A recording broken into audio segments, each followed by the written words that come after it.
So hey there and welcome back to another video. In this video I'm going to show you how to add payment method on Shopify. So without wasting any more time, let's get jumping. So first of all, you have to head over to the Shopify dashboard.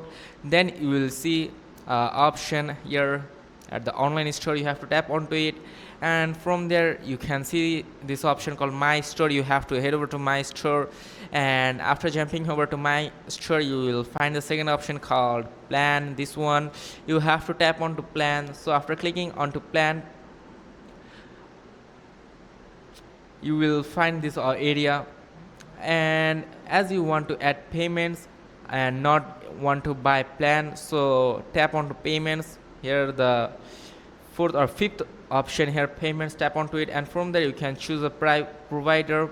You just have to tap onto it and then tap onto manual payment method. You can also add manual payment method from here, and as you can see I have already PayPal activated on my store. If you want to add any other payment method, you can just simply tap on this plus icon, add payment method, and you can add them. And that's it. If this video is helpful, make sure to like and subscribe for more. See you in the next video.